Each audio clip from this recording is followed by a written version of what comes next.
Good afternoon or good evening, depending on where you might be. My name is Kevin Michael Grace, and this is the KMG show.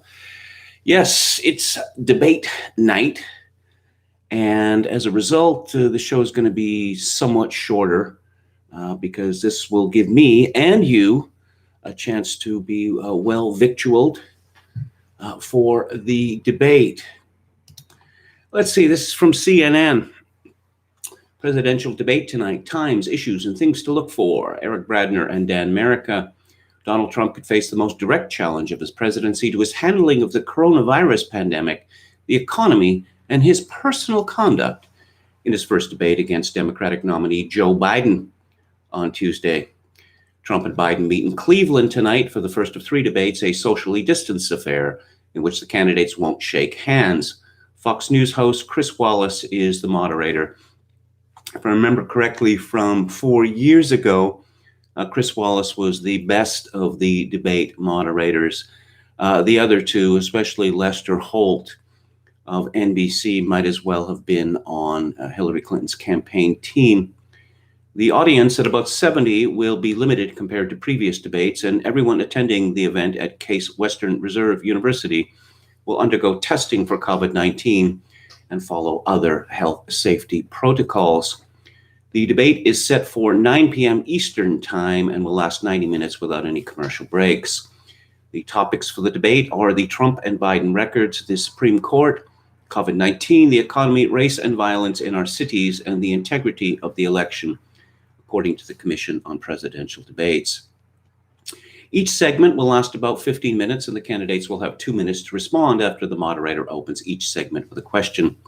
Wallace will then use the rest of the time in the segment to facilitate further discussion on the topic, according to the Commission. Here are 6 things to watch in the debate: a $750 tax bill. On the eve of the debate, Biden got a sizable cudgel to use against Trump. The New York Times reported Sunday night that Trump had paid no income tax in 10 of the 15 years beginning in 2000. And in both the year he won the presidency and his first year in the White House, Trump paid just $750 in federal income taxes, an impossibly low rate. Well, as mentioned yesterday, this is not true. Trump paid $1 million and then $2.4 million. But never mind that. This story is a gift for Biden, whose campaign has been running on populist rhetoric that casts Trump as out of touch with average Americans. Yes, out of touch, as opposed to Joe Biden, the fellow who moved to Washington in 1973 and never left. The strategy is highlighted by Biden's recent attempts to frame the campaign as Scranton versus Park Avenue, touting himself as the candidate in touch with working Americans because he was born and raised in Scranton, Pennsylvania. Actually, Joe Biden left Scranton, Pennsylvania when he was 10 years old. And Biden attended state schools, and Trump is out of touch because he is most associated with wealthy Midtown Manhattan. Trump has dismissed the focus on his taxes by both denying the New York Times report, despite the newspaper having the tax returns, and arguing that most people don't care about the issue. That tactic will be challenged on Tuesday. Trump and his campaign spent months and millions of advertising dollars casting Biden as senile, seizing on every verbal stumble, often with misleading or out-of-context videos, in an effort to plant doubt in voters' minds that the 77-year-old former vice president is up for the job, while falsely suggesting that Biden was trying to duck the debates. How do they know that, by the way? The reality, though, is that Biden is a capable debater who held his own in Democratic primary battles as well as the vice presidential debates of 2008 and 2012. The story doesn't mention that this is Biden's third attempt to become president of the United States, and the first 2 attempts did not go well. In fact, the third attempt was not going well, with Biden finishing 5th, that's right, 5th, in the New Hampshire primary. And then the Democratic Party grandees decided that no, we can't have Bernie at the top of the ticket. So the fix is in, just as the fix was in 2016 for Hillary.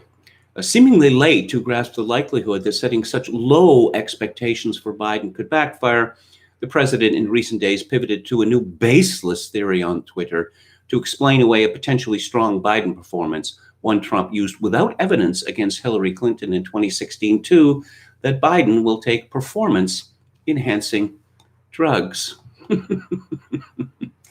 Yes, I'm really looking forward to this. Now, here's a story from Pat Ward from Fox. Fox News has learned new details about debate negotiations between the Biden and Trump campaigns ahead of tonight's debate. The Trump campaign wants the Biden campaign to allow a third party to inspect the ears of the debaters for electronic devices or transmitters. The president has consented to this inspection, but Biden has not so far. Yeah, and now the Trump, let's see. The Biden campaign requested 2 breaks, one every 30 minutes during tonight's program, which was denied by their Trump counterparts in negotiations after the last several weeks. The Biden campaign is denying this. I have to say that the coverage of the debates has become meta, like everything else in our world. Let's not look at how well each candidate did. Let's play the expectations game. That is to say that if Joe Biden appears in a couple of hours' time as something more than a stumbling buffoon, this will be hailed as a victory for Biden. And who decides who won? Well, organizations like CNN decide. Here's another baseless theory that voting by mail is somehow not what we should be doing because, subject to corruption. This is a story from Breitbart, Joshua Kaplan. The New York City Board of Elections on Tuesday admitted that nearly 100,000 Brooklyn voters received absentee ballot return envelopes with the wrong address and names labeled on them. According to CNN, Valerie Vasquez Diaz, a spokesperson for the board, told CNN the issue affected 99,477 voters. She blamed a third-party vendor, Phoenix Graphics, which had been contracted to print and mail the ballots to voters in Brooklyn and Queens. CNN has reached out to the company for comment. Michael Ryan, the election board's executive director, said at a meeting Tuesday afternoon that the city has ordered the vendor to remail new ballots to make certain that absolutely no disenfranchisement occurs in the borough of Brooklyn. The development follows a New York Post report revealing that Queens voters received mail-in ballots marked for military use, despite having not served in the armed forces. There's just mass confusion about these ballots and what people are supposed to do with them, Democrat Van Bramer said in an interview with the Post. People were already not trusting this process, and they were already not trusting the Board of Elections to count the ballot right. This apparent typo has just about everyone confused and believing these are invalid ballots, he added. It is absolutely outrageous that when everyone is watching them, they still screw up the most basic thing, which is printing the ballot correctly. You could obviate this whole thing by simply requiring people to show up in person at balloting stations. How about that? I believe it's been done in the past and done successfully, not just in the United States, but all over the world. But that's terribly old-fashioned. Again from Breitbart, Donald Trump still preparing for Joe Biden, the experienced debater. Yes. We had a little debate prep before we came here, Trump told reporters Tuesday when he appeared Sunday with former New Jersey Governor Chris Christie, former New York City Mayor Rudy Giuliani, and Press Secretary Kayleigh McEnany. While supporters question whether Biden will even show up at the debate, the president has acknowledged that Biden could emerge from his basement prepared either through performance-enhancing drugs or through years of political experience. Joe Biden is once again a terrible candidate. He cannot endure any kind of scrutiny without cutting up nasty. Oh, Hunter Biden. Will Hunter Biden come up? This is from Revolver News. A report revealing that Hunter Biden received a $3.5 million wire transfer from a politically connected Russian billionaire has managed to overshadow his extensively documented financial entanglements with China. Revolver News has obtained access to a carefully researched report offering important and disturbing information about Hunter's business dealings and relationships in China, and we believe that these deserve renewed focus, particularly in light of a potentially compromising situation that has come to our attention. The report is the result of months of work by a group called Typhoon Investigations, which styles itself as an activist research firm protecting companies from foreign influence and threats. While Revolver News cannot confirm the accuracy of every item in the report, we have been in contact with individuals involved in the creation of the report and can confirm the subject matter expertise. We note that much of the information represented in the report can be publicly verified. The major findings of the report suggest that the sole reason that Hunter Biden would have been allowed a stake in the Chinese state-backed private equity firm BHR is for the purpose of political influence via his father. Quote, "There's no apparent reason for Hunter's participation in the BHR partnership other than political payoff and influence. Virtually all financial investors or partners are state policy entities, state-owned entities, or only nominally private. The investments flow primarily to Chinese state-backed projects or firms. The financial terms, where we have been able to locate specific deal terms, engage in non-normal business practices designed to funnel fees and assets to benefit a specific party. There is clear intent by Chinese state officials acting to influence U.S. individuals either in official positions or with close relationships to them. The facilitated use of Chinese state offices and officials to meet Hunter and arrange for public money via the Social Security, local state-owned enterprises, and Policy Bank to fund the investment partnership. Though the investment partnership was not official until late 2013, the key relationships and visits with companies and individuals who would become investors and partners began significantly earlier. China invests large amounts of financial and political capital in influencing foreign individuals and institutions. Given the personal connection with senior individuals within the Chinese government, there is absolutely no chance this investment partnership was undertaken as a normal market transaction, or that political influence by Chinese was ignored. Notably, key individuals have strong links to Chinese influence organizations. BHR is a state-managed operation. Leading shareholder Bohai is a Bank of China subsidiary, and BHR's partners are Chinese state-owned enterprises, SOEs, that funnel revenue and assets to BHR. The report also draws attention to the specific role of Taiwanese national Michael Lin in facilitating Hunter's involvement in the BHR private equity firm. The report documents the relationship between Lin and Hunter and suggests that Lin is likely a Chinese asset. Revolver spoke with individuals familiar with Lin's activities who have reaffirmed the report's suggestion that Lin is a Chinese asset. One source familiar with the report told Revolver that two separate intelligence agencies, one U.S. and one non-U.S., have confirmed that Lin is on their radar regarding his activities. Lastly, the report makes the case that Yang Jiechi, current head of CCP Foreign Affairs Division, oversaw and signed off on Hunter's business dealings, particularly pertaining to the BHR state-owned private equity firm in which, according to the report, Hunter continues to hold a 10% stake worth approximately $50 million US. If true, this is particularly disturbing as Yang Jiechi remains in a high-level post in China as head of CCP Foreign Affairs. Yang may have some degree of leverage over a future President Biden due to his extensive history with the Bidens and especially his knowledge and approval of Hunter's business dealings. Here's another story from Breitbart. Matthew Boyle. President Donald Trump's pathway back into the White House is widening as allies of the president see, after a long and brutal summer of the president climbing back into contention in enough battleground states to seal the deal and win a second term. This comprehensive look at the battlefield as it now stands comes as the two candidates are set to face off tonight in Cleveland. To win back the White House or to win the White House back, that's an awkward line. How about to stay president? Trump would need to secure at least 270 electoral votes by cobbling together a coalition of states. Yes, that's how it's done.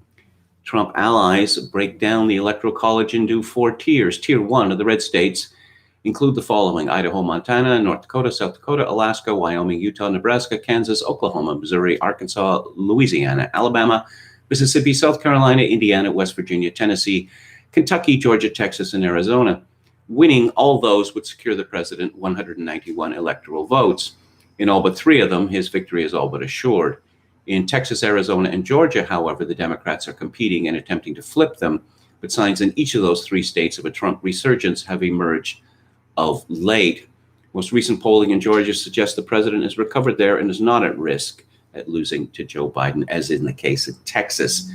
Arizona is a bit tighter, but the most recent ABC News Washington Post poll had Trump up by 1% inside the poll's margin of error.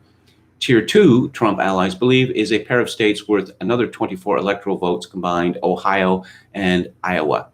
Recent polling in both places, save a couple of outliers, has Trump up over Biden in each. Putting tiers 1 and 2 together would give Trump 215 electoral votes. The third tier is another pair of states the president won in 2016, where they combined 44 electoral votes, North Carolina and Florida. The president has, in the most recent ABC WAPO poll in Florida, taken a 4% lead over Biden in the Sunshine State, and in North Carolina has been consistently leading in most polls. Combining tiers 1 through 3 would get Trump much closer to 270, and it would put him at 259 electoral votes in total. From there, Tier 4 offers Trump any number of pathways across the finish line and back into the White House. A win in Pennsylvania, which has 20 electoral votes, would get him there. So would a win in Michigan, which has 16. Trump could also cobble together a combination of Wisconsin, which has 10 electoral votes, plus Maine's 2nd congressional district, which has 1. He could do the same with Minnesota, which also has 10 electoral votes, plus Wisconsin, or Maine's 2nd district to get over 270. Other states in the 4th tier include Nevada with 6 electoral votes, New Hampshire with 4, New Mexico with 5, Colorado with 9, and Virginia with 13. Let's talk about Kamala Harris again. Well, you'll recall that she's the big rap fan who, rather foolishly, boasted of getting baked listening to Tupac back in her hot youth. And this could not have happened because Tupac had not released any material at that time. Later, she claimed that, this was just a couple of days ago, she claimed that the greatest living rapper was Tupac, who died, 20 years ago, shot to death? And she won't give up. She is determined to show what a hipster she is and how she is down with the homies. This is from the Daily Mail. Kamala Harris mistakenly refers to Notorious B.I.G. when talking about RBG during a speech about Trump's nomination of Amy Coney Barrett. She was part of our culture, Harris said. Yes, we wear those Notorious B.I.G. t-shirts with a lot of pride, but since she passed, there are parents reminding their children that she helped their lives. The California senator had been attempting to refer to Ginsburg's nickname, frequently used in pop culture and even branded upon items of clothing, as the Notorious RBG. She was criticized for ending the speech without taking questions from reporters who were the majority of the invitation-only audience. Yes, it's a campaign appearance with no people. Oh, but it's not a press conference because there are no questions. We know why Joe Biden is doing this, because he is senile. But why is Kamala not doing it? Wasn't she supposed to be, the spark of this campaign? Yeah, Joe's old, Joe's tired, but Kamala, she's just so vital. One of the critics Monday was the media reporter for The Hill, Joe Concha, who pointed out that since being named as Biden's running mate, Harris has not held a press conference. Yeah, how about that? Now, I am expecting that Kamala is going to attempt to save face here. So who's your favorite, living rapper, really? And she's going to say Kenny G. Yeah, she's going to see Kenny G. She's heard of Kenny G. And the G must stand for gangsta, right? I mean, it's got to. Let's see what's going on in the chat. Heck McNeck said, very glad to see President Trump decided not to preempt your show tonight, Kevin. Yes, I was quite pleased about that as well, because I could hardly expect my usual crew to listen to the show when the debate was going on. YT says, can anyone recommend a good mattress brand? Don't they all begin with S? 9 p.m., not 7, not good for Sleepy Joe, says British American. No. Tim Humphreys, hello from Oz. Hello, Tim. Seeley, yes, that's one of the S's, says Chogokin. 666. William Hicks says Biden's conduct in the 2012 VP debate was a disgrace. Hopper says anyone the My Pillow guy endorses. British American again, I can't believe the Dems are allowing Senility Joe to debate. Well, again, I don't know, when you're talking about Meta, the fact that he's on stage and he is talking and, his jaw doesn't fall off or whatever, an artery doesn't burst, this will be seen as a win. Chogokin 666, should be fun to see Biden zanged up on amphetamines. Well, if you believe the rumors, Joe is taking an anti-Alzheimer drug. One of the side effects is quarrelsomeness. And quarrelsomeness plus amphetamine, that is just a buffo combo. Ricardo Williams says, when will you start writing again? Yeah, I'll have to think about that. Okay, more mattress talk. Hopper says we all sleep on park benches here. British American says, what is the Trump admin doing to prevent the Dems stealing the election with late trickling in 70 to 80% Biden votes in key states? Because that's the only way Biden wins. Well, I'm sure Trump has a plan. I don't think he's going to reveal it. The Democrats have already revealed their plan. I mean, Trump in this respect is obviously different than that clown, Paul Ryan, who seemed to express shock about the Republicans doing so badly, not on election night in the midterms in 2018, but in the days afterwards. Where are all these ballots coming from? Ballot harvesting? What does that mean? Oh, you're only the Speaker of the House of Representatives. What's this about Jim Goad? Jim Goad parted ways with Tacky. Countercurrents is matching fee and publishing there. Well, I don't want to go on about Jim Goad. Yeah, I think Tacky is better off without him. So it was the Chinese, not the Ruskies, says Bob Paxson. Yeah, years ago, I wrote a story.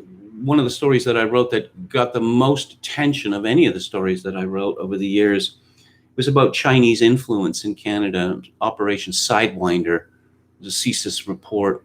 It was all based on publicly available information, and it was suppressed because it showed that the Chinese had built up a very important position within Canadian business, and of course, Chinese ties to Prime Minister Jean Chrétien. The Chinese made him rich, but yeah, apparently that's not important. If I had to guess, I would say that Canada is probably at the level of Australia in terms of Chinese penetration. Jim Smith said, hate to make the correction, but it's Kamala, not Kamala. Yes. Yes, I have been informed of this. I've also been informed that it is racist to mispronounce her name.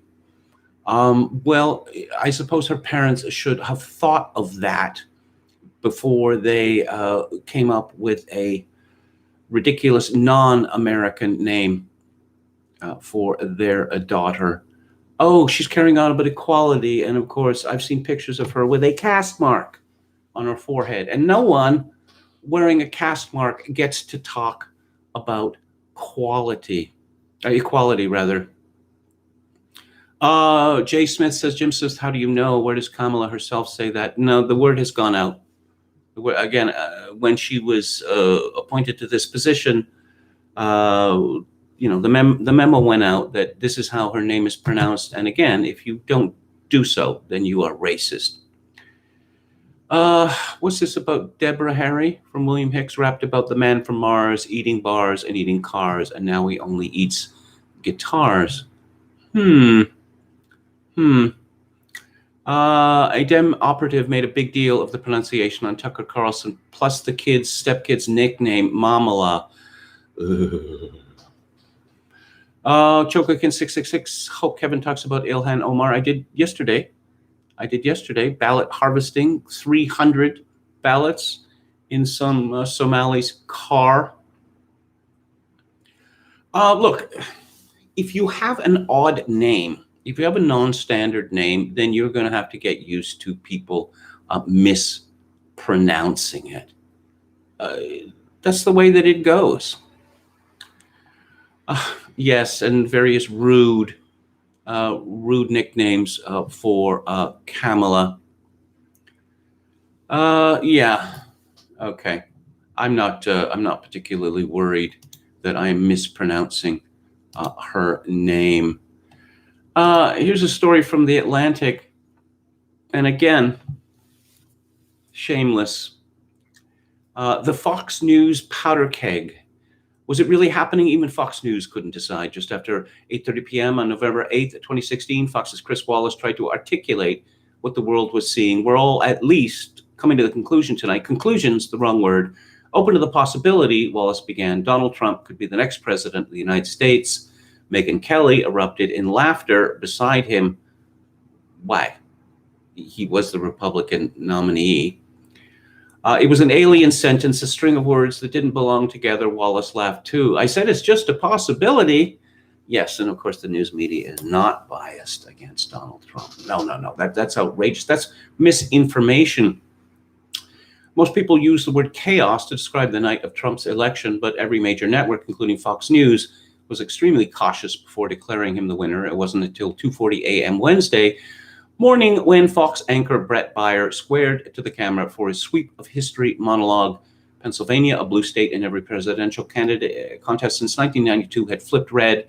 Fox cut to a sea of bobbing MAGA hats inside the Midtown Manhattan Hilton, just up the street from the studio. Shock snuck through Baier's delivery. What started off as unlikely, impossible, is now reality. Now, here we get to the point of this story. This year, with an expected surge of mail-in ballots due to the pandemic, that's not why there's a surge of mail-in ballots. We may not know anything definitive for days.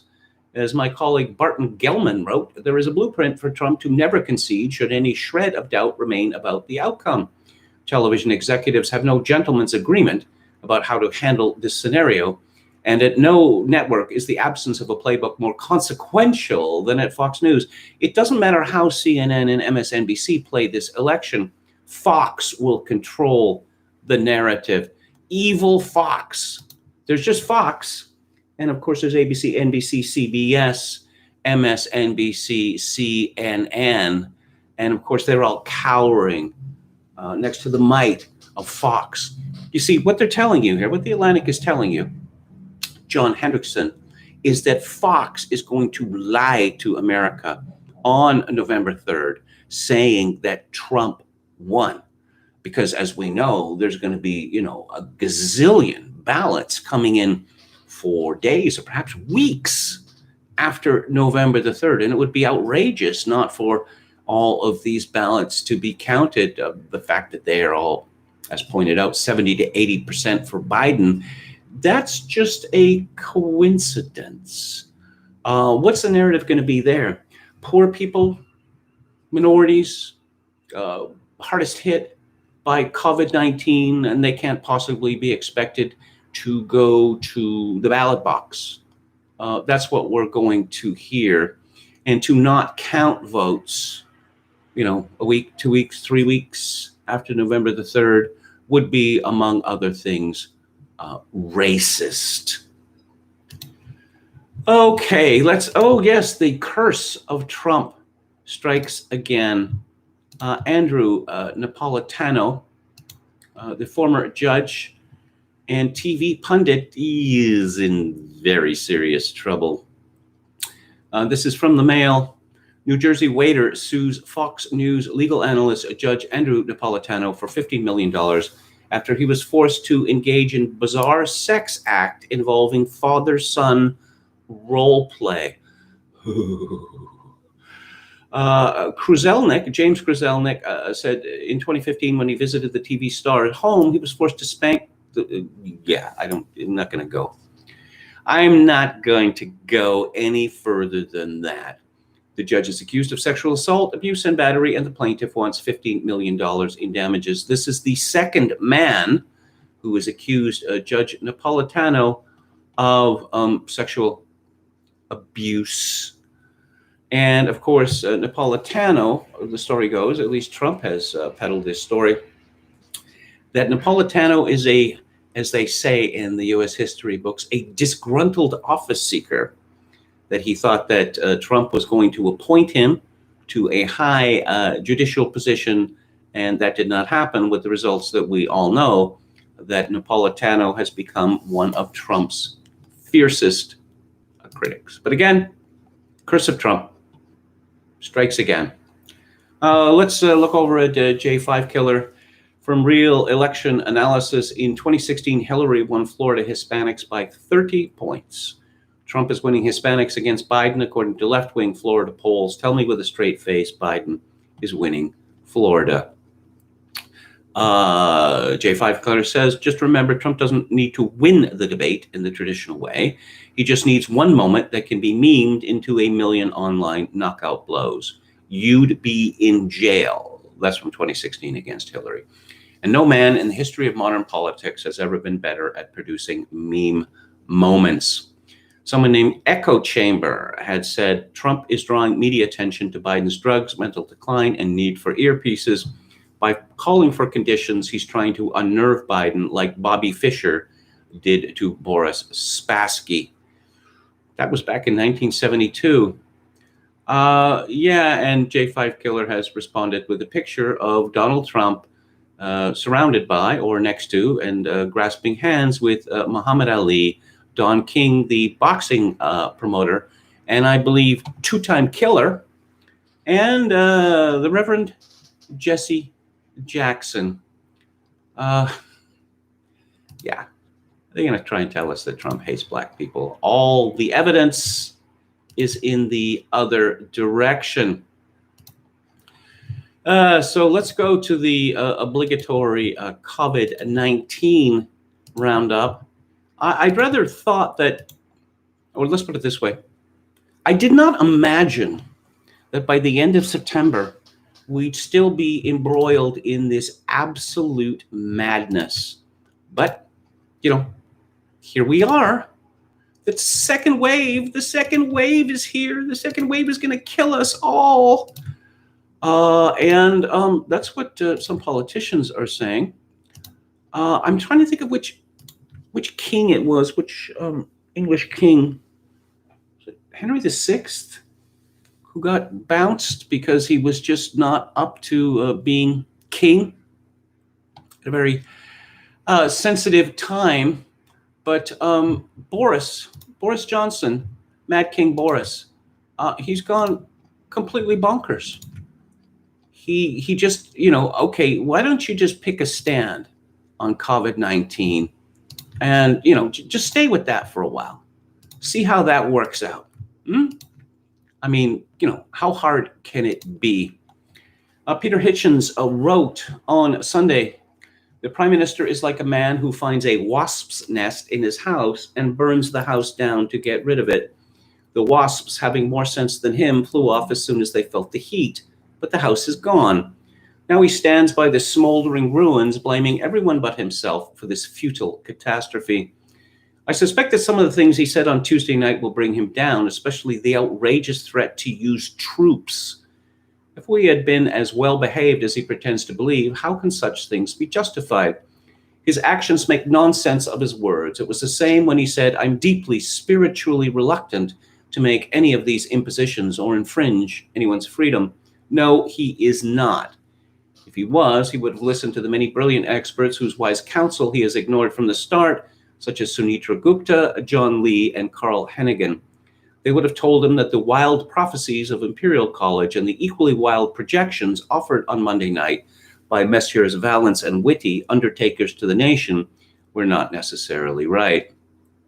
Johnson was never compelled to strangle the economy and turn daily life into a crime. He chose to do it. All he can now suggest is doing it again on the basis of figures so dubious and stretched that sensible people gasp to see them. Isn't there a saying about doing the same thing over and over again, expecting a different result? Well, I think that did it. Can you hear the faint but definite sound of minds changing? The Prime Minister's wild arm-waving appearance on Tuesday night has at last alerted many previously complacent people to the danger we are in.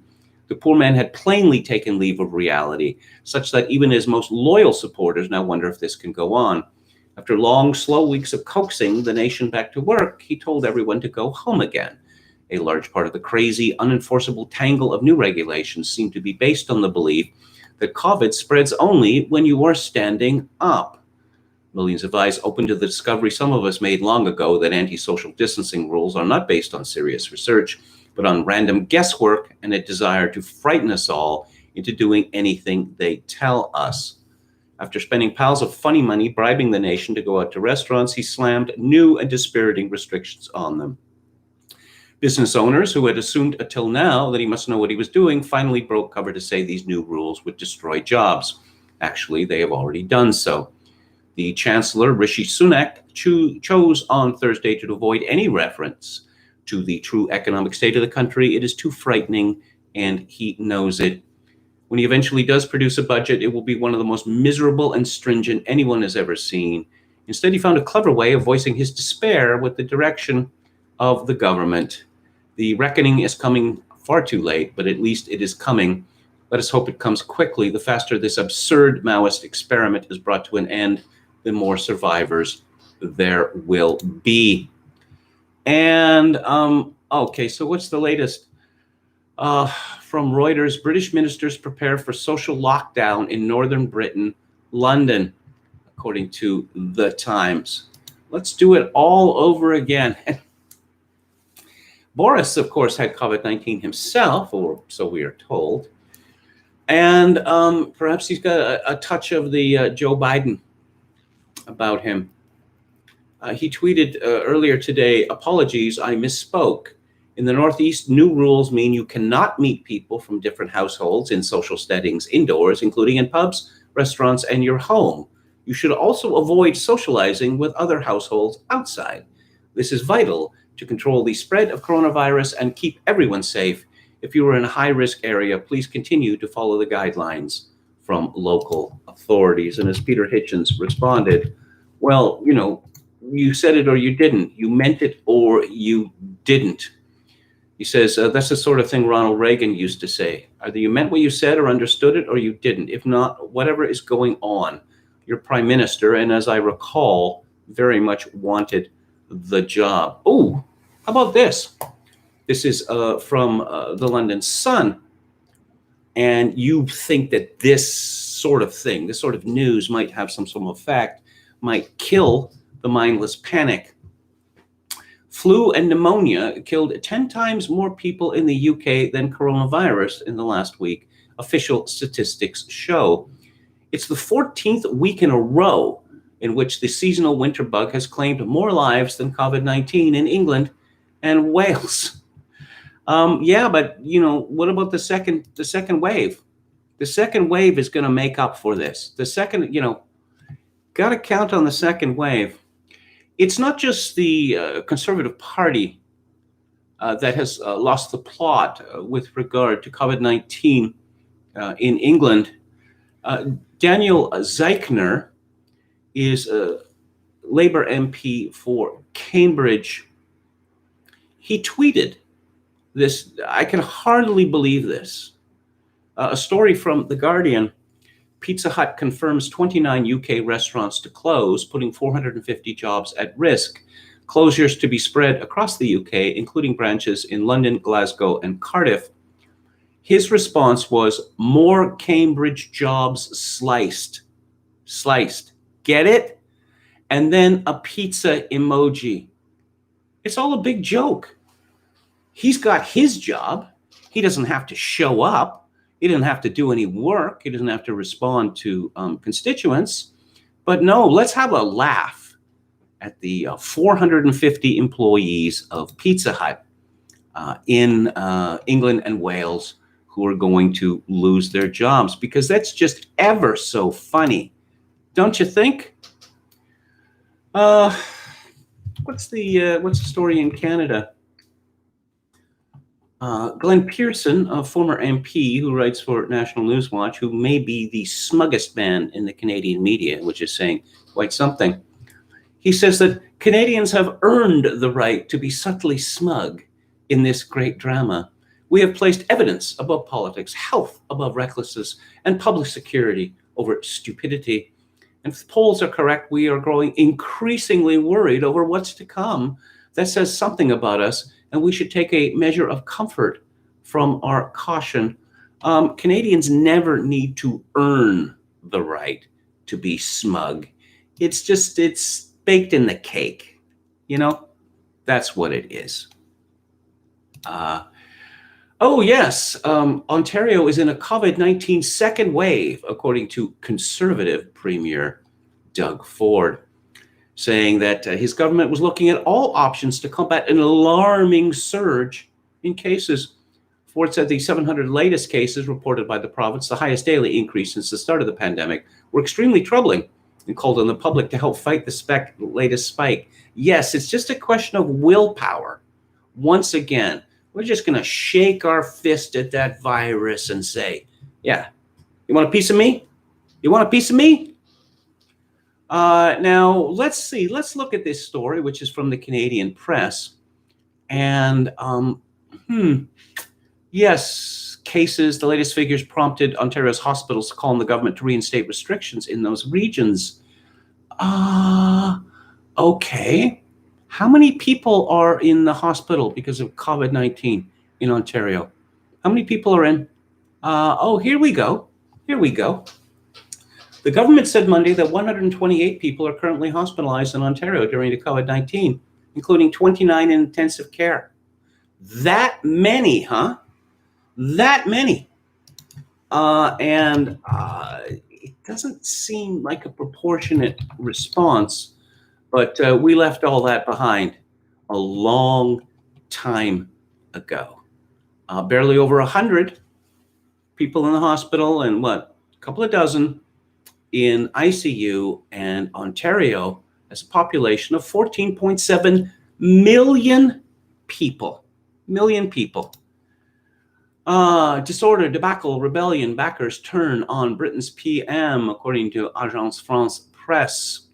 Boris Johnson, called dejected and dogmatic even by his partisans, is enduring a torrid time in his tumultuous premiership, and worse may lay ahead. The coronavirus pandemic is testing all world leaders, but Britain has suffered more than any other country in Europe. I wonder why that might be. And now the Prime Minister faces a revolt by Conservative colleagues who accuse him of governing by diktat. Oh, and the celebrities. Let's hear from the celebrities, okay? I'd like to show them the hell Kate Garraway's gone through. Lorraine Kelly brands anti-lockdown protesters ridiculous and irresponsible in fuming rant. Speaking on her morning show Monday, the Scots presenter 60 ranted to Dr. Hilary Jones, "I was fuming at the weekend. The protests." She went on to reference her ITV colleague Kate, who's 53, whose husband Derek Draper was struck down with coronavirus months ago and has been in ICU since. At least 15,000 demonstrators descended on Trafalgar Square as part of a rally against coronavirus measures in the UK on Saturday. I would absolutely love to take these people by the hand and show them the reality. That some people are getting sick from COVID-19, that some people are getting very sick. No one is disputing this. Wouldn't you like our Kate Garraway to have a wee word with the protesters and tell them about the hell she's been living through with her husband, Lorraine Hist? It's absolutely ridiculous and totally irresponsible. Well, I'm sad that Kate Garraway's husband is ill, but that's generally not how policy is made. Here's another star, Jason Isaacs, the actor. He's listed as Harry Potter. He's been in lots of other things. I would say that Jason Isaacs is quite possibly the greatest living actor. But I learned long ago to avoid as much as possible knowing what these people think about politics. Harry Potter star Jason Isaacs claims people who don't wear face masks amid the COVID-19 crisis should be, quote, in the stocks, in prison, or hanging in the streets. Aren't these people normally warning us about fascism, authoritarian governments, that sort of things? He's talking about hanging people for not wearing a mask.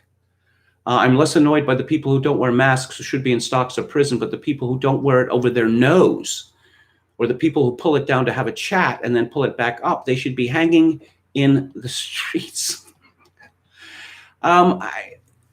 This is a very womanish sort of attitude, the same sort of womanish attitude we got from the Love Gov, Andrew Cuomo. No one has the right to infect me. No one is trying to infect you. The world does not revolve around you. Let's go back to the chat, see if anything's happening there. Okay. The Kamala. Okay, here we go. They're still talking about the pronunciation. Jim Smith says the judge's lover died a few years ago, and there was a public obituary noting that the deceased was a man. I don't recall seeing that. 1/4 of YouTube's emojis are COVID propaganda, says Goose. British American says, I hope they give him an earpiece. It'll make him perform even worse than otherwise. Well, yeah, as I pointed this out before. Oh, yeah, they're just going to be someone speaking in your ear, which is disorienting for most people. And it's hard, to listen to someone else speak and then trying to come up with what you are going to say in response without someone speaking in your ear. I mean, news anchors can do it, but it's a skill. It's a specific skill. No, I don't want to hear didgeridoo ever again. It just got to be viscerally painful for me. The coolest people get COVID, says Bob Paxson. Well, with Tom Hanks and his lovely wife, Rita Wilson, right at the very beginning, getting it in Australia, a country where almost no one has got it. I'm sure that was just a coincidence. And then Tom Hanks becoming a leader in the whole lockdown movement, I guess. Probably just a coincidence. Almost certainly coincidence. British American says Canadian smugness is indeed insufferable. David Wright says a lot of private conversations with Canadians have been very enlightening. I'd like more on that. Walrus Libertarian says without media hysteria, COVID wouldn't even be an issue. No, I don't think so. Why wasn't there the same fuss made about H1N1? I mean, I guess this shows the extent to which social media has now rules people's lives. British American says to David Wright, by enlightening, do you mean delightfully informative or confirmatory of their smugness? Hauper says, remember those videos from January or so of people convulsing on gurneys in China? You could feel the panic building then. Wallace Libertarian again, save lives by hanging people. Low End Bear says, hello. Okay. Any updates on the plastic bag ban? Well, the great plastic bag ban experiment is over, at least in British Columbia. They've gone back to plastic bags. I get charged 5 cents for each plastic bag. I don't mind paying because plastic bags are a miracle of engineering. They weigh almost nothing. They take up very, very little space, and they are incredibly strong. And of course, I repurpose them as garbage bags. So I'm delighted to see the return of the plastic bags. I suspect Jeremy Isaacs wears a hairpiece, says, who said that? Will KMG live stream the USA presidential debate? No, I'm not going to do that. I don't know. Election night, I think I'm going to do something a little different. I haven't figured out what that is yet. It'd be fun because this goes on for hours and hours and hours and hours, right? Oh, as British American says, I suspect Isaac wears a hairpiece. I saw Jason Isaacs in Black Hawk Down, and I saw him in Peter Pan playing, Captain Hook and Mr. Darling. This man's range is absolutely incredible. Berat Furkan says, good luck to President Trump from Turkey. Oh, and then a comment about Armenia from Goose.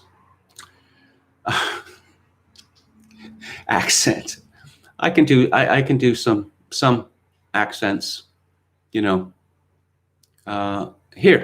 the Boer accent from South Africa that I once played around with this idea that you could learn a foreign accent with just one word.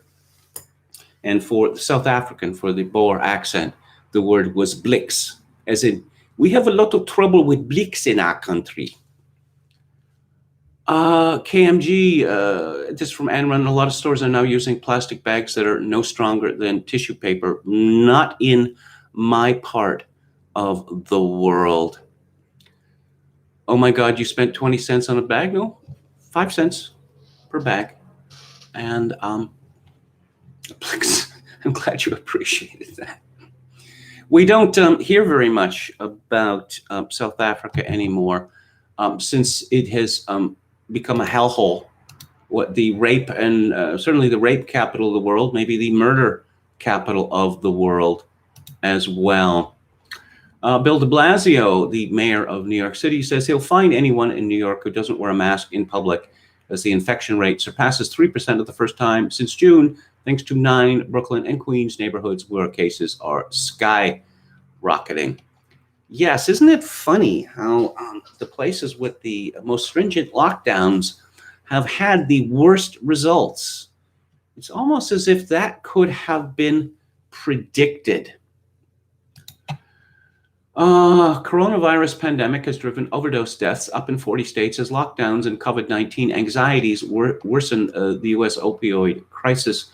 Well, the same thing has happened in Canada, and I saw a very interesting suggestion in a piece in the Western Standard.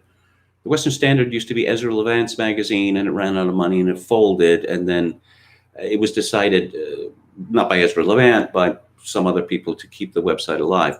But the gist of this essay is that this money that is being paid to people, both in Canada and the United States, it's not really a lot of money, but it's a lot of money to junkies, to drug addicts. It's enough money to keep them in drugs, perhaps for them to, get a hold of more drugs than they'd ever had before. Hence, the tremendous increase in overdose deaths. And in fact, overdose deaths in my province of British Columbia far exceed COVID-19 deaths. But what is the solution to this problem? From our latrine Wallace, the public health experts: legalize drugs, all drugs. So you got people dying from drugs, so you want to make drugs easier to get. Okay, sounds legit. Prime Minister Justin Trudeau, or Princess Rockstar, as I like to call him, he insists, no, he is not going to legalize drugs or decriminalize them. However, the Canadian government is now giving drugs, including pharmaceutical-grade heroin, to people for free. Yeah, see, no. I'm not one of those crazy people who wants to decriminalize all drugs, but my government is giving away free drugs, including pharmaceutical-grade heroin, to Canadians, and I'm sure that will have a happy ending. Oh, let's talk about Julia Jaffe. According to GQ magazine, she's been sick for over a month with what doctors long ago diagnosed as COVID. So why has Julia Jaffe repeatedly tested negative? And what does her search for answers tell us about the faith we invest in a testing system that's trickier than we think? And of course, there's another possibility here. Manic or American Matt says my BS detector is going wild, as is mine. Let's see. Matthew Dessep of Slate is. I'm sure he's in favor of bold, vital, groundbreaking art. But Amazon's Utopia should never have been released in 2020. Gillian Flynn's remake of the Channel 4 series isn't just unnecessary, it's spectacularly ill-timed. Now, why might that be? He begins by talking about John Frankenheimer's film, The Manchurian Candidate, which I highly recommend. I talked about it on the when Theater Thursday was on the Luke Ford show. The show is a remake of the 2013 Channel 4 series written by Dennis Kelly. The original version was a brightly colored mixture of conspiracy theories and comic book violence, anchored by delightful scenery-chewing villainy from Stephen Ray, Geraldine James, and James Fox, as well as a memorable and disturbing performance from Neil Maskell in the role of an Anton Chigurh-style weirdo killer. The new version, written by Gone Girl author Gillian Flynn, swaps in an American cast that includes Jessica Roth, Rainn Wilson, and John Cusack. Both versions of the show have the same plot. A group of comic book fans discover an unpublished manuscript for a graphic novel that they believe holds clues about the future. Shadowy forces are also looking for the same manuscript, and eventually the comic book fans uncover a global conspiracy. So far, so run-of-the-mill. But the nature of that conspiracy plays very differently in 2020 than it did in 2013, and the results are catastrophic. And we're going to go into spoilers here.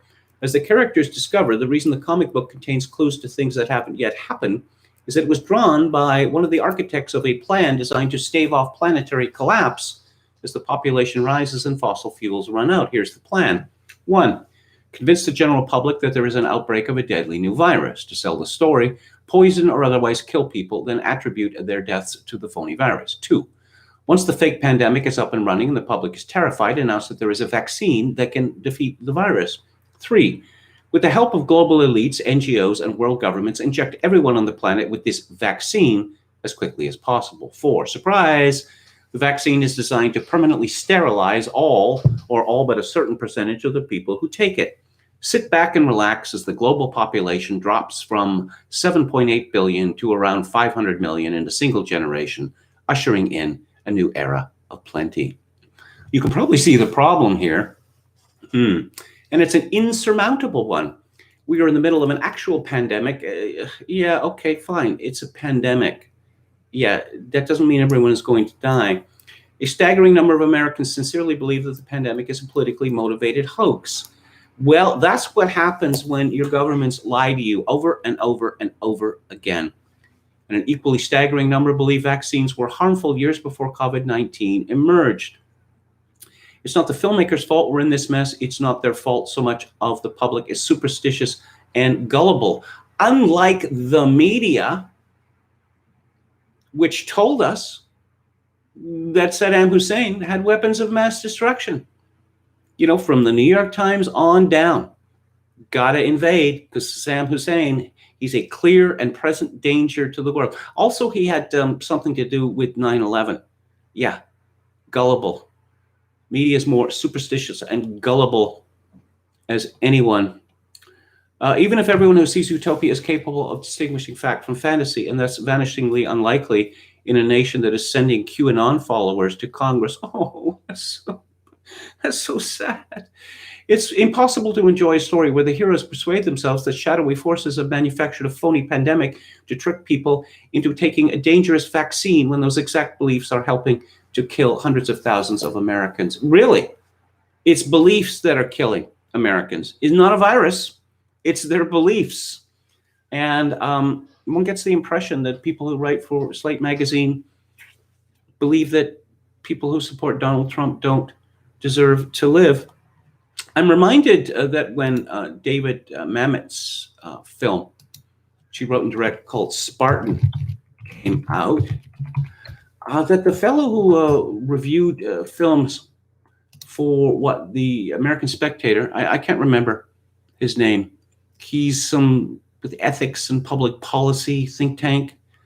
This movie, which came out in 2004, which I highly recommend, just outraged him.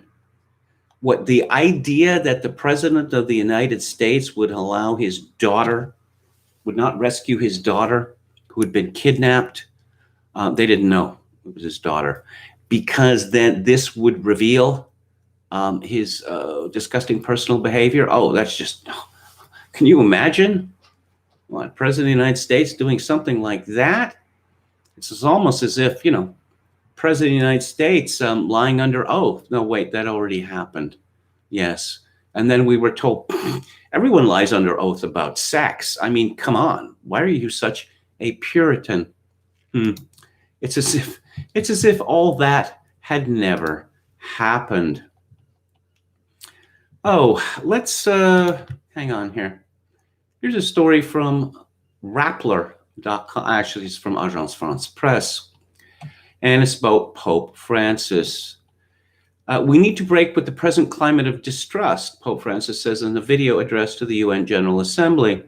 He warned world leaders on September 25th against a growing breakdown of multilateralism. Oh dear. Appealing in a speech to the United Nations for an end to what he called a global climate of distrust. Quote, at present, we are witnessing an erosion of multilateralism, which is all the more serious in light of the development of new forms of military technology. We need to break with the present climate of distrust, said the pontiff, who called for relaxing international sanctions as harmful to civilian populations without citing specific countries. Francis sharply worded rebuke to the UN did not call out any one nation or leader. But the spiritual head of 1.3 billion Catholics worldwide reproached the international community for what he characterized as a lax and disjointed response to a host of pressing social issues, including human rights, whatever they might be, refugees, yes, because apparently it is now the position of the Catholic Church that we are to be overrun, and that anyone who does not want his or her country to be overrun is sinful. Not that the Catholic Church talks about sin much these days. He contrasted his comments before the body to his last address in person to 2015, a time marked by truly dynamic multilateralism. It was a moment of great hope and promise for the international community. Yes, globalism. I get the impression that the Pope is rather jealous of the globalist movement because, of course, the Catholic Church is a globalist movement as well. I suppose he wants the Catholic Church to become a kind of United Nations or perhaps a kind of Soros Foundation, actually. Yeah, that's enough about anti-Pope Francis. Oh, here's a fascinating story. It's from a press release on September 24th. Campaign celebrates small family choice. A bold billboard campaign has launched in Vancouver to increase awareness and knowledge about overpopulation. The One Planet, One Child ad campaign is an effort to hasten progress towards a small family norm, leading to a sustainable world population. Why do we need, if there's too many people, why do we need immigrants then? Because the very same people who tell us that, no, it's irresponsible to have children, or certainly irresponsible to have more than one child. No, but let's bring all of these people in from the third world. And of course, their consumption soars after they get here, and their carbon footprint, and of course, as we know, carbon is mankind's eternal enemy. Their carbon footprint soars as well. Billboards and traffic stop ads in high traffic areas feature a variety of sustainable population messages. Some include happy families with the headline, "We chose one. We chose child-free." Other ads proclaim conservation begins at contraception. And there's a picture of two young, good-looking white people, a man and a woman, who they're getting into it. They're getting into it hot and heavy. I recall that Oberon wrote years ago that it seemed to a lot of these people, they find contraception sexier than the actual act itself. And of course, I'm reminded of his father, Evelyn Waugh, who wrote a couple of novels about Africa. And in one, the Emperor Seth has a contraception festival, which does not go the way that he expected it to. That they put these posters up in this African country showing the difference between the family that uses contraception and the family that doesn't. And the family that uses one contraception, there is one child, and everyone seems to be well dressed and healthy and the like. And the wife is sitting down to dinner, and her husband is there, and their child, the one child. Whereas the family that doesn't use contraception, there's just this 12, 15 squalling brats, and they look in terrible condition. But the gag is that the primitive people, they get the wrong idea of these posters. That yes, let's see. Hang on, I'll just find. Yes, the poster portrayed two contrasted scenes. On one side, a native hut of hideous squalor, overrun with children of every age, suffering from every physical incapacity, crippled, deformed, blind, spotted, and insane. The father, prematurely aged with paternity, squatted by an empty cook pot. Through the door could be seen his wife, withered and bowed with childbearing, desperately hoeing at their inadequate crop. On the other side, a bright parlor furnished with chairs and table. The mother, young and beautiful, sat at her ease, eating a huge slice of raw meat. Her husband smoked a long Arab hubble bubble, still a caste mark of leisure throughout the land, while a single healthy child sat between them reading a newspaper. Inset between the two pictures was a detailed drawing of some up-to-date contraceptive apparatus and the words in the native language, "Which home do you choose?" Interest in the pictures was unbounded. All over the island, woolly heads were nodding, black hands pointing, tongues clicking against filed teeth in unsyntactical dialects. Nowhere was there any doubt about the meaning of the beautiful pictures. See, on right hand there is rich man, smoke pipe like big chief, but his wife, she no good, sit eating meat, and rich man no good, he only one son. See, on left hand, poor man, not much to eat, but his wife, she very good, work hard in field. Man, he good too, 11 children. One very mad, very holy. And in the middle, emperor's juju. Make you like that good man with 11 children. And as a result, despite admonitions from squire and vicar, the peasantry began pouring into town for the gala, eagerly awaiting initiation to the fine new magic of virility and fecundity. Now, Canada is, of course, a multicultural country, and really smugly proud of that. And one of these posters showed a black baby, and the message was only one: you're cut off, you've had your brat, no more. And this became a racial issue, and I couldn't resist my own effort at DR3 with the comment Margaret Sanger would have been proud. Margaret Sanger, the founder of Planned Parenthood, really did not like the idea of black people having children and was determined to do all she could to stop it. Something called eugenics was involved, but they don't like to talk about that sort of thing. Let's talk about California now. And a story, one of many stories, which suggests to me that the civilization is collapsing. This is from a Berkeley side, free for all, funded by readers. Police arrest Berkeley man after Berkeley Hills murder investigation. Police have announced the arrest of a 26-year-old Berkeley man in connection with a fatal shooting Saturday at a Berkeley Hills home. On Monday, police arrested Jesse McAllister on suspicion of murder, the Berkeley Police Department said in a prepared statement Tuesday morning. Police said they found McAllister at the Berkeley Amtrak station at 700 University Avenue near 4th Street. There's a picture of him in June 2020 from the Berkeley Police Department, and Jesse McAllister is a black man. Police have identified the person who was killed only as a man in his 30s who was found shot outside a home in the 1100 block of Glen Avenue near Oak Street.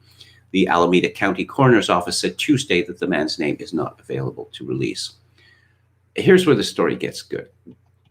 McAllister had just been charged in June with multiple gun-related felonies after police investigated 2 gunfire incidents on the night of June 28th outside the Southside 7-Eleven on Telegraph Avenue and at People's Park. About a month later, McAllister was convicted in that case of 1 felony count, possession of a firearm by a felon, according to county court records online.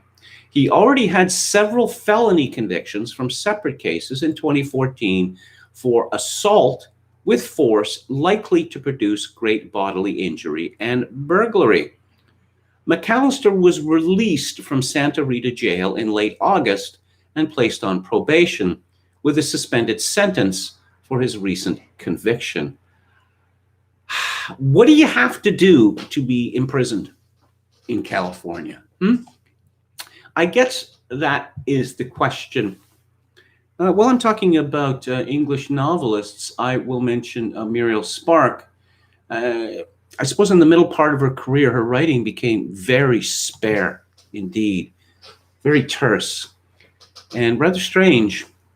And she wrote a novel, I believe there was a film version of it with Elizabeth Taylor starring, The Driver's Seat, I believe it was called, in which a woman picks her murderer.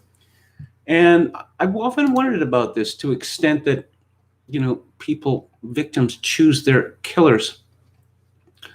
I'm looking at a picture of the dead man's house, and there's a large sign which has been professionally printed outside of this obviously very expensive residence.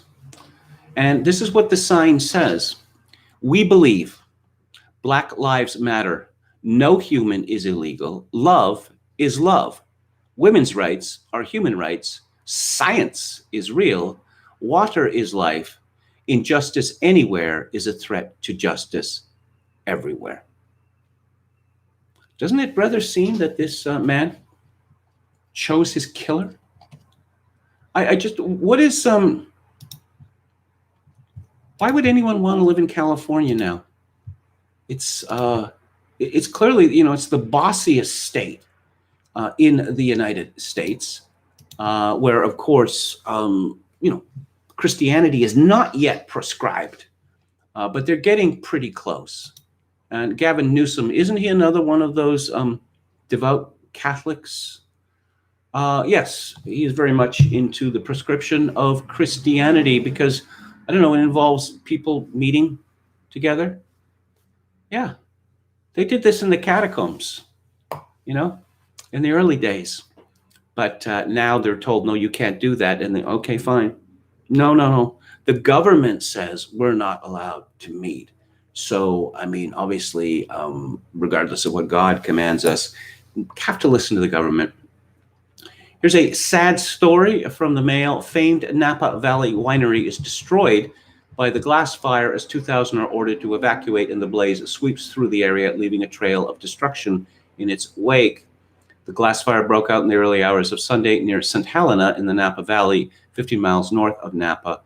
Within 12 hours, 2,500 acres had burnt, and at least one winery, Chateau Boswell, was on fire. Officials said 64 other wineries were within the evacuation or evacuation warning areas. Around 2,000 people have been told to leave their homes and a further 3,000 to prepare to do so. As of Sunday night, the glass fire was 0% contained, CAL FIRE said. California wildfires have scorched more than 3.7 million acres so far in 2020, far exceeding any single year. And it has been pointed out by others that these wildfires broke out pretty much immediately after the California legislature passed a bill, not quite, but kind of decriminalizing pedophilia. Okay, well, New York has its own problems. Again, from the Mail. Fury as New York City officials reveal plans to permanently move hundreds of homeless men into the Radisson Hotel near Wall Street from the Upper West Side after residents complained they were taking drugs and urinating in the streets. It's a libertarian paradise. The decision came after weeks of protests from Upper West Side residents complaining of drug use. Yes. The city is now facing new criticism from financial district residents worried about the same problems plaguing their own neighborhoods. Mayor Bill de Blasio's office has repeatedly flip-flopped on the issue. Over the past month, de Blasio has gone back and forth about how to address backlash surrounding his decision to place some 13,000 of the city's homeless population in hotels that were left empty as the coronavirus crisis disrupted tourism. The move was meant to protect the homeless people, many of whom suffer from mental illness and addiction, safe during the pandemic.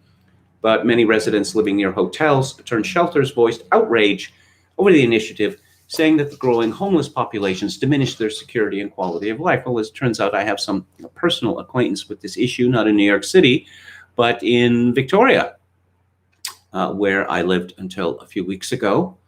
That I was directly across the street from a motel that was turned into a homeless shelter.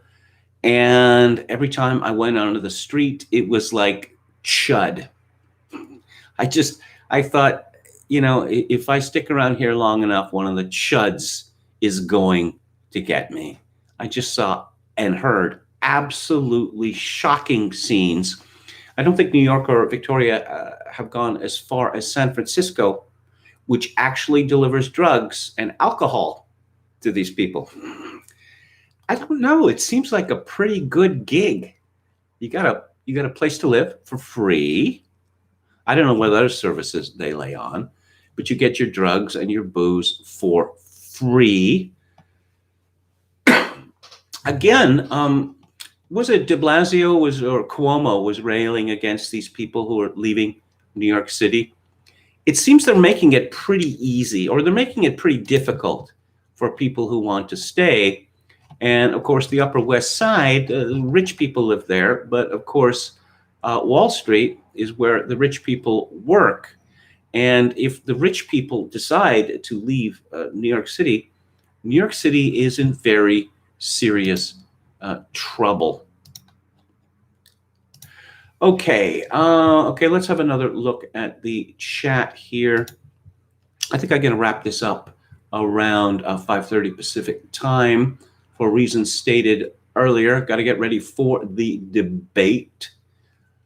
Heck McNeck says, I left California after 25 years and I'll never look back. I lived in California for half a year.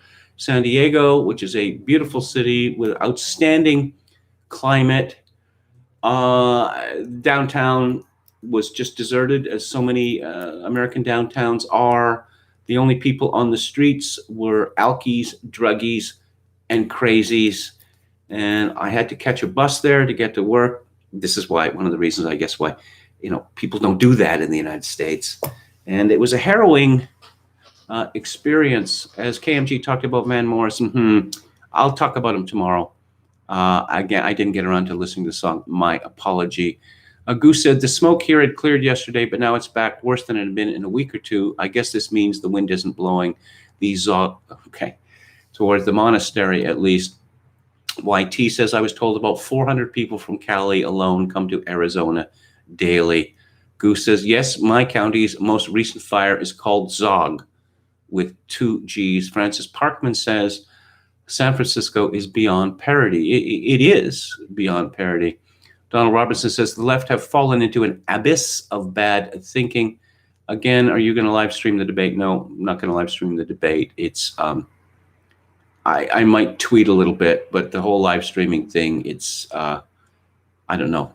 I think you'd really need 2 people to do that properly. How are you getting ready, Kevin? Popcorn, pizza?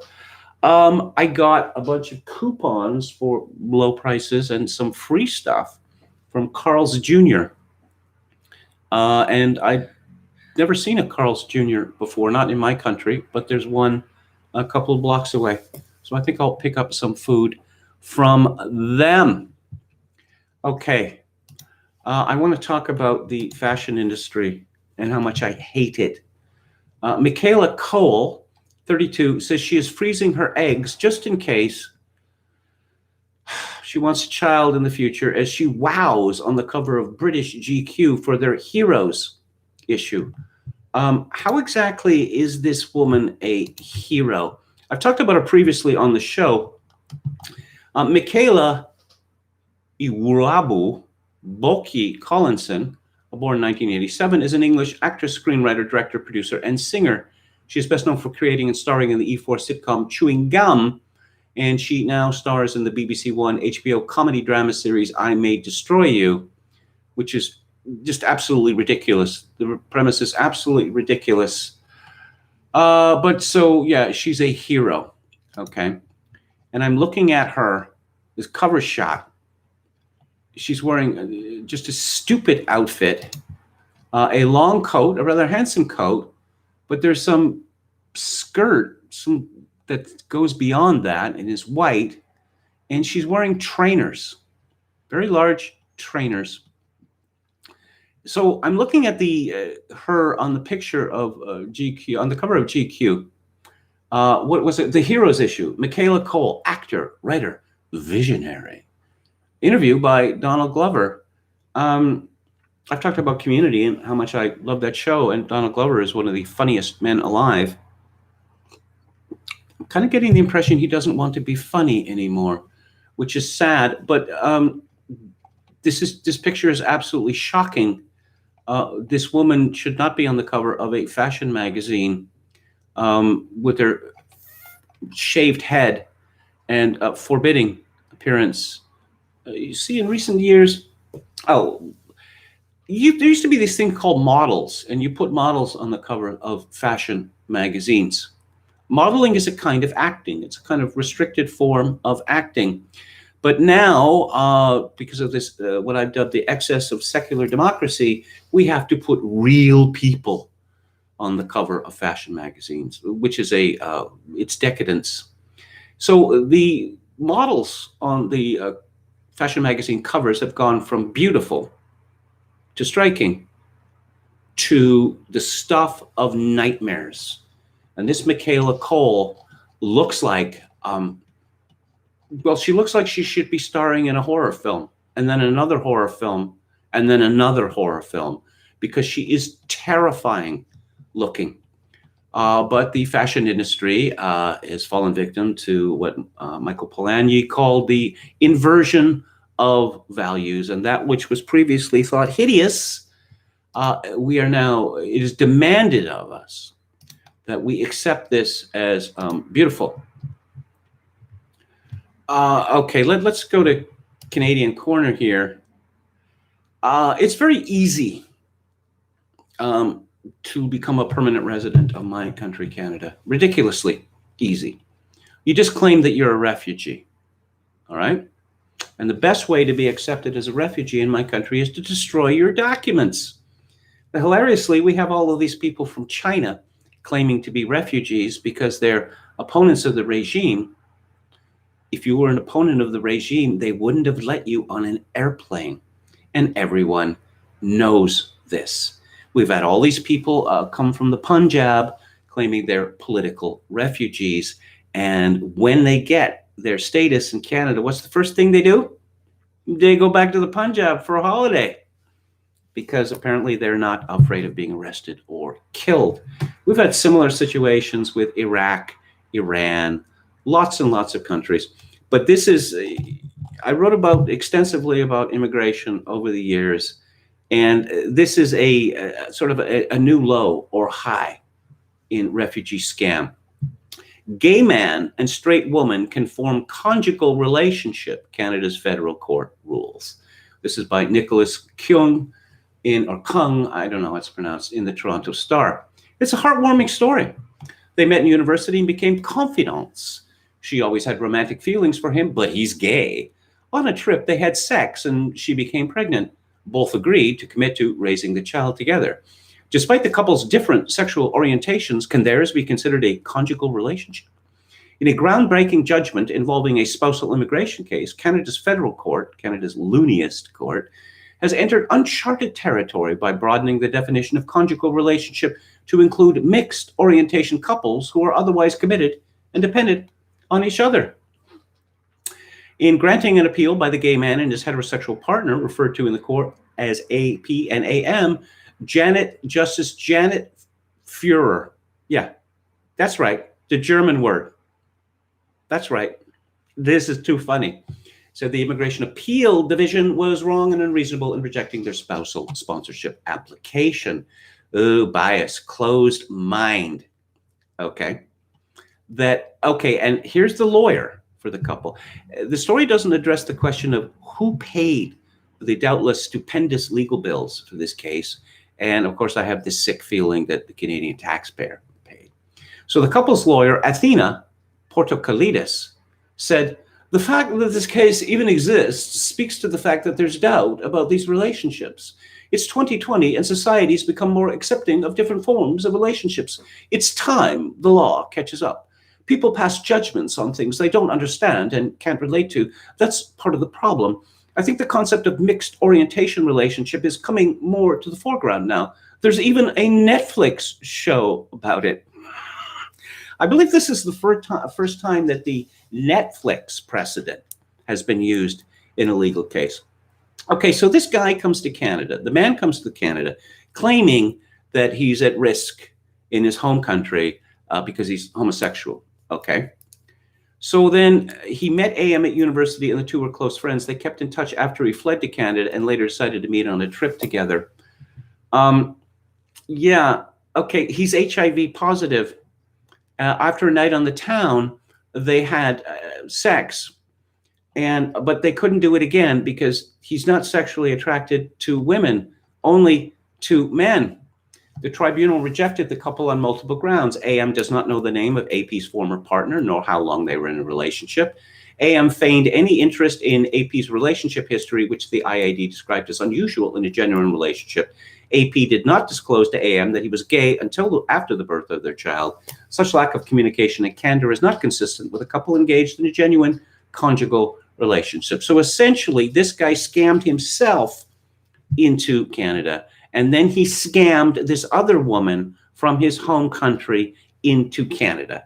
First by playing the gay card, and then by playing the pregnancy card. One really has to admire his skills. And the final thing I'm going to talk about, I have been on at listeners of this live stream not to call themselves conservatives, okay? Because conservatives are losers. Conservatives are good losers. That's their role. Conservatives have no principle. They don't believe in truth. They only believe in values, which are endlessly mutable. Okay, here is the QED. This is from the National Post. The conservative case for toppling statues. Why bad men shouldn't be revered in the public square. What's next? The conservative case for self-imposed castration? There's no end to this. There's absolutely no end to the cucking. So that's the show for today. It's a half hour short, but special circumstances. I will be back. Let's see, final comment from Donald Robertson, Carl's Jr. out in CA rocks. There are only few of them in Texas and they totally suck. It's beyond me that you would open a franchise in a new region and not staff it with all-star managers. Jokokin 666, the conservative case for Jacobism. Metal Mike, can't wait for the conservative case for open borders and mass migration. We've been hearing that from the likes of Jason Kenney for decades. I'll be back on the air at the usual time tomorrow. I'd appreciate it if you click on the like button, subscribe to my YouTube channel if you've not done so already. If you'd like to donate to this live stream, very much appreciated, especially at this time of great uncertainty, personal uncertainty for me. My PayPal address is kevin_grace@hotmail.com. If you're Canadian, you can send me money directly via Interac at kevingrace@shaw.ca. And I'll leave you with this. In this time of social atomization and civilizational collapse, I do dearly hope that you, my dear listeners and viewers, manage to form a genuine human connection in order to ease the burden. Good night.